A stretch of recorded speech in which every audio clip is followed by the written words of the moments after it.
దేశంలోనే అతిపెద్ద bank. Government బిజినెస్‌ని 60% పైనే హోల్డ్ చేస్తున్న అతిపెద్ద గవర్నమెంట్ బ్యాంక్. షేర్ విలువ మాత్రం 25% పైనే ఫాల్ అయింది. దీనికి కారణాలు, ఎప్పుడు కొనొచ్చనే దాని గురించి ఇప్పుడు మనం తెలుసుకుందాం. Hi friends, welcome to our channel stock idea Telugu. ఈరోజు మనం మన దేశంలోనే అతిపెద్ద బ్యాంక్ అయినటువంటి state bank of India share గురించి అనాలిసిస్ అయితే చేసుకుందాం. రీసెంట్గా మార్కెట్ ఫాల్లో ఈ బ్యాంక్ షేర్ కూడా దాదాపు 25% పైనే ఫాల్ అయింది. దీని 52 వీక్స్ అయ్యి 912 రూపాయలుగా ఉండగా 52 వీక్స్ లో 702 రూపాయలుగా ఉంది. ప్రెసెంట్ అయితే ఈ వీడియో రికార్డ్ చేసే టైంకి షేర్ 737 రూపాయల దగ్గర క్లోజ్ అయింది.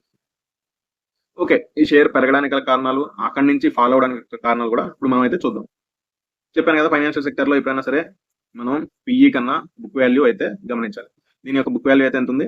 465 రూపీస్గా ఉంది. నెక్స్ట్ మీకు మొన్న జియో ఫైనాన్షియల్ స్టాక్ గురించి ఎక్స్ప్లెయిన్ చేసినప్పుడు ఫైనాన్షియల్ సెక్టర్ని ఎలా అయినా, ఫైనాన్షియల్ సెక్టర్ సంబంధించిన స్టాక్స్ ఎలా అనాలిసిస్ చేయాలన్నది ఆ వీడియోలో మనం డీప్గా డిస్కస్ చేసాం. ఎవరైనా వీడియో చూడనట్టు అయితే ఎండ్ కార్డ్స్లో ఇస్తాను, ఒకసారి అయితే చూడండి. సో స్టేట్ బ్యాంక్ గురించి నేను డీప్గా అయితే చెప్పదలుచుకోలేదు, ఎందుకంటే ఎస్బీఐ గురించి తెలియని వాళ్ళు అయితే నాకు తెలిసి ఎవరు ఉండరు. సో ఇప్పుడు షేర్ యొక్క చెప్పాను కదా, మనం ప్రైస్ టు బుక్ వాల్యూ చూస్తాము, దాని మీడియన్ని ఎలా సెలెక్ట్ చేయాలి, ఎలా చూడాలన్నది నేను ఆల్రెడీ పాత వీడియోస్లో చెప్పాను. కాబట్టి ఇప్పుడు ప్రెసెంట్ ఈ ఎస్బీఐ షేర్ యొక్క యావరేజ్ మీడియన్ ఎక్కడ ఉంది? 1.5 దగ్గర ఉంది. కానీ ప్రెసెంట్ ఎక్కడ ట్రేడ్ అవుతుంది? 1.6 దగ్గర ట్రేడ్ అవుతుంది. అంటే యావరేజ్ మీడియన్ కన్నా స్టాక్ పైనే ట్రేడ్ అవుతుంది అనమాట. ఇది 5 ఇయర్స్ యొక్క యావరేజ్. ఓకే, నెక్స్ట్ రిజల్ట్స్ కోసం చూద్దాం. సో పీఎస్ తో కంపేర్ చేస్తే స్టేట్ బ్యాంక్ యొక్క బుక్ వాల్యూ అన్నిటికన్నా హైయెస్ట్ ఉంది, ఎక్సెప్ట్ ఐఓబి అన్నిటికన్నా బుక్ వాల్యూ ఎక్కువ ఉంటే నెక్స్ట్ ఉండేది స్టేట్ బ్యాంక్ ఆఫ్ ఇండియా. కానీ ఈ సెక్టార్ యొక్క మీడియన్ ఎంత ఉందో చూస్తే 1.29. So only state bank of India and Indian overseas bank మాత్రమే సెక్టార్ మీడియన్ కన్నా ఎక్కువలో బుక్ వాల్యూ ఉందన్నమాట. నెక్స్ట్ ఇప్పుడు క్వార్టర్ వైజ్ పర్ఫార్మెన్స్ చూద్దాం. క్వార్టర్ వైజ్ పర్ఫార్మెన్స్ చూస్తే రెవెన్యూ ఇక్కడ నుంచి చూసారు కదా, స్టాక్ దాదాపు 150 కోవిడ్ టైంలో ఎస్బీఐ షేర్ 150 రేంజ్ లో ట్రేడ్ అయింది. అక్కడి నుంచి అది 900 వరకు వెళ్ళింది. అంటే దానికి కారణాలు చాలా ఉన్నాయి. అందులో ఒకటి గ్రోత్, ఎన్పిఏ రిడక్షన్, ప్రాఫిట్ పెరగడం, ఇవన్నీ కూడా కారణాలు. అవి ఇక్కడ మీకు న్యూమరికల్ గా కనిపిస్తుంది. ఒకసారి చూడండి. డిసెంబర్ 2021లో రెవెన్యూ ఎంత ఉండేది?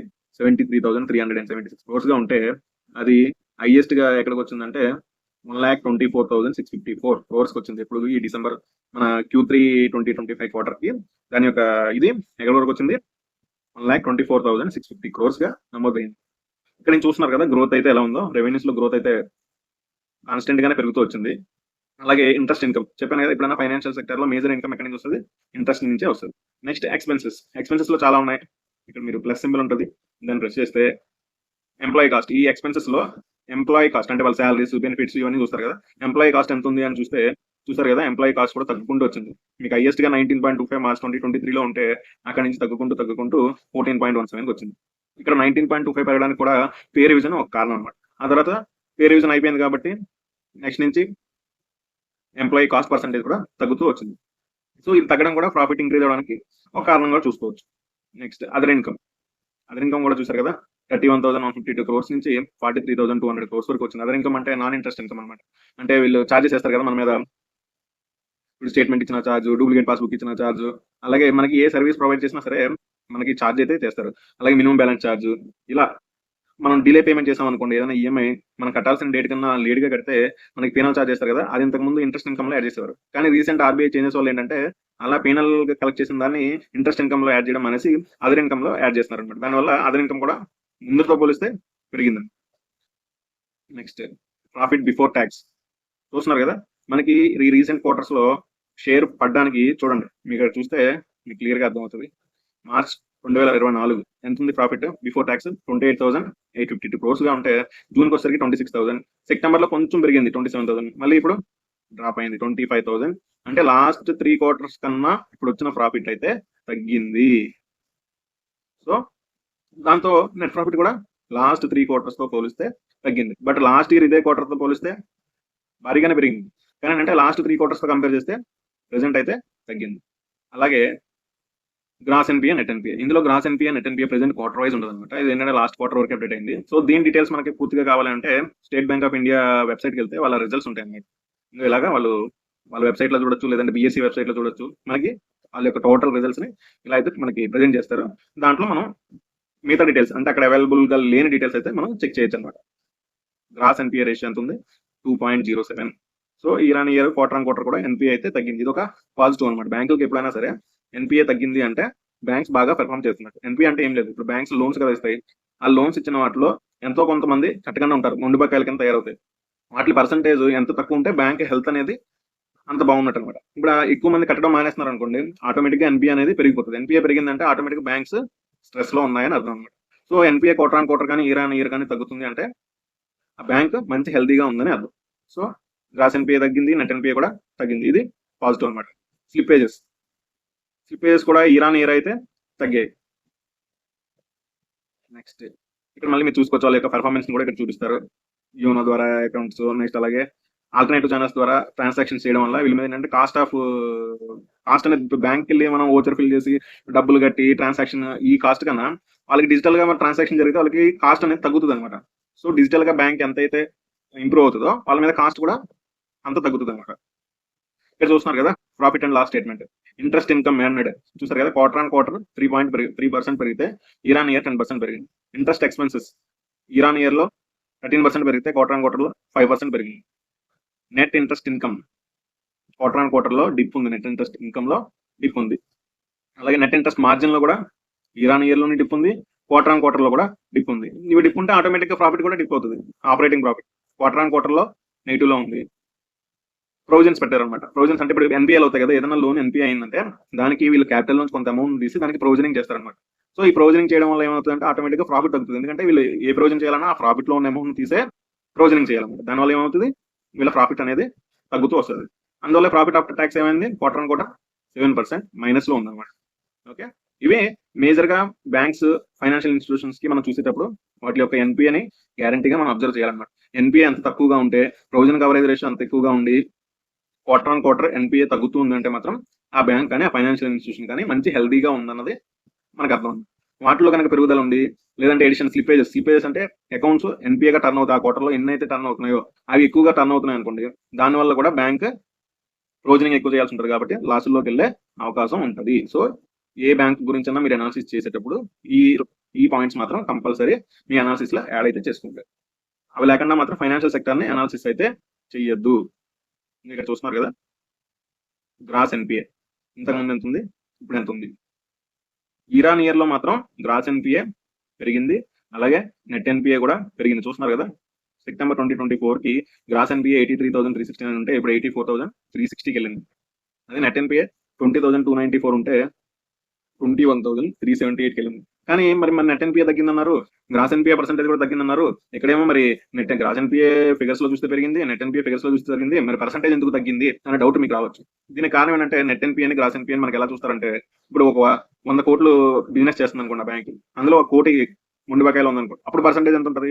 అదే క్వార్టర్ ఆన్ క్వార్టర్ బిజినెస్ పెరుగుతుంది కదా, బట్ ఎన్పిఏ మాత్రం 1 కోటి నుంచి 1,50,000 అయ్యి ఉండొచ్చు, బట్ బిజినెస్ మాత్రం 100 కోట్ల నుంచి 110 కోట్లు అయితే పర్సెంటేజ్ లో డిక్రీజ్ అయితే ఉంటుంది అనమాట. సో అడ్వాన్సెస్ పెరిగినా కూడా గ్రాస్ ఎన్పిఏ పర్సెంటేజ్ అనేది తగ్గుతూ వస్తుంది అనమాట. అంతేగాని ఎడిషన్స్ తక్కువ అవ్వడం వల్ల తగ్గిందన్నది మాత్రం కాదు, రెండు విధాలుగానే కూడా చూసుకోవాలి. ఎడిషన్స్ అయితే పెరిగాయి, బట్ రేషియో అయితే తగ్గింది, దీనివల్ల బిజినెస్ పెరగడం వల్ల. ఓకే, సో ఇది కూడా కొంచెం మనం అబ్జర్వ్ చేస్తూ ఉండాలి. ఎస్బీఐలో ఎడిషన్స్ ఎలా ఉన్నాయి, ఎడిషన్స్ పెరుగుతున్నాయి అంటే కొంచెం మనం దాని మీద అయితే దృష్టి పెట్టాల్సి ఉంటుంది. ఇక్కడ మీరు చూస్తే తెలుస్తుంది స్లిప్పేజెస్ రేషియో. Q3లో స్లిప్పేజెస్ అయితే తక్కువ ఉన్నాయి, కానీ మరి ఇక్కడ ఇయర్ ఆన్ ఇయర్ లో క్వార్టర్ ఆన్ క్వార్టర్ లో అమౌంట్ అయితే పెరిగింది, కానీ పర్సంటేజ్ వైజ్ అయితే తగ్గింది. ఇది బ్రీఫ్ గా fundamental analysis of state bank of India. So bank అయితే ఇటు గవర్నమెంట్ సెక్టర్ అండర్టేకింగ్స్ లో కానీ మన టోటల్ ఇండియాలో కానీ ఇదే అతిపెద్ద బ్యాంక్ అనమాట. మేజర్ గవర్నమెంట్ ట్రాన్సాక్షన్స్ అన్ని, గవర్నమెంట్ బిజినెస్ అన్ని జరిగేది కూడా త్రూ ఈ బ్యాంక్ ద్వారా. మేజర్ 60-70% గవర్నమెంట్ ట్రాన్సాక్షన్స్ కానీ గవర్నమెంట్ బిజినెస్ కానీ ఈ బ్యాంక్ ద్వారానే జరుగుతూ ఉంటుంది. సో దానివల్ల ఏంటంటే ఈ బ్యాంక్ లో ఇన్వెస్ట్ చేయడానికి చాలా మంది ఇంట్రెస్ట్ చూపిస్తూ ఉంటారు. సో ఈ బ్యాంక్ ని ఇప్పుడు ఇప్పుడు టెక్నికల్ గా అనాలిసిస్ చేద్దాం. నెక్స్ట్ ఏ టైం ఫ్రేమ్ లోకి వస్తే ఈ బ్యాంక్ లో ఇన్వెస్ట్ చేయొచ్చు, ఇంకా ఫర్దర్ గా దీంట్లో మన వాటాను పెంచుకోవచ్చు. ఆల్రెడీ ఉన్న వాళ్ళైతే ఏ పాయింట్ కి వస్తే మనం యావరేజ్ చేయొచ్చు, లేదంటే ఇంకాస్త ఇన్వెస్ట్ చేయొచ్చు అనేది ఇప్పుడు చూద్దాం.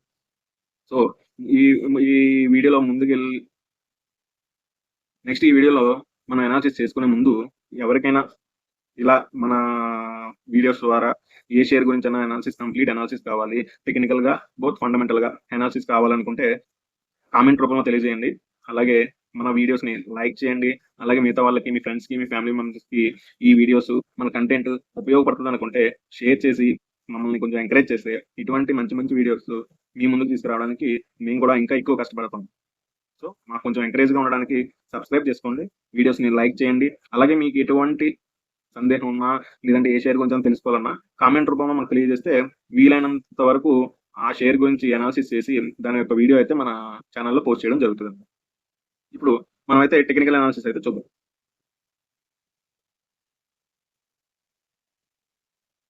ఇదైతే state bank of India chart అన్నమాట.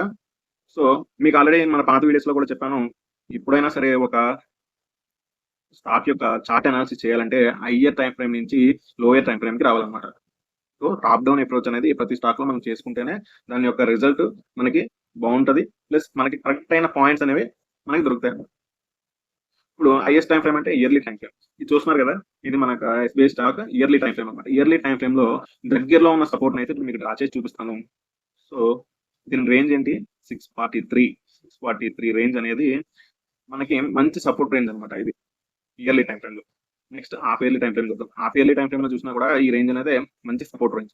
నెక్స్ట్ క్వార్టర్లీ టైమ్ ఫ్రేమ్‌కొస్తే క్వార్టర్లీ టైమ్ ఫ్రేమ్‌లో చూసినా కూడా 643 అనేది రేంజ్ పర్ఫెక్ట్ రేంజ్ అన్నమాట. సో మంత్లీలోకొద్దాం. చూసారు కదా! మంత్లీలో మీకు జూమ్ చేసి చూపిస్తాను. మంత్లీలో చూసినా కూడా 643 రేంజ్ ప్లస్ దీనికి మనం అడిషనల్‌గా చిన్న పాయింట్ అయితే యాడ్ చేస్తున్నాను. సో 660 ఈ రేంజ్‌ని కూడా గమనించండి. 662 అని. మంత్లీలో అయితే ఈ రేంజ్ మనకి 660 నుంచి కింద బాటమ్ వచ్చేసరికి 999 అంటే 600 నుంచి 662 అనేది మంత్లీలో మనకి మంచి సపోర్ట్ జోన్ అండి. Next time frame weekly. వీక్లీలోకి వచ్చిన చూసారు కదా! ఈ జోన్ అనేది మంచి స్ట్రాంగ్ సపోర్ట్ అండి. ఎందుకంటే లాస్ట్ టైమ్ ఈ జోన్ నుంచే ఎస్‌బీఐ షేర్ అనేది 600 నుంచి నియర్ టు 920 వరకు వెళ్ళిందండి. సో ఈ జోన్ అనేది టెక్నికల్‌గా మంచి సపోర్ట్ జోన్. మీరు మంత్లీలో చూసినా, ఇయర్లీలో చూసినా, హాఫ్ ఇయర్లీలో చూసినా, క్వార్టర్లీలో చూసినా కూడా ఈ జోన్ అనేది మనకి స్ట్రాంగ్ సపోర్ట్ జోన్ కింద అయితే వర్క్ చేస్తుందన్నమాట. సో నెక్స్ట్ డైలీలోకెళ్దాం. మీకు మొత్తం చార్ట్ కనిపించాలి కాబట్టి కొంచెం జూమ్ తగ్గిస్తున్నాను. సో డైలీలో చూసారు కదా! దగ్గరలో ఉన్న సపోర్ట్ అయితే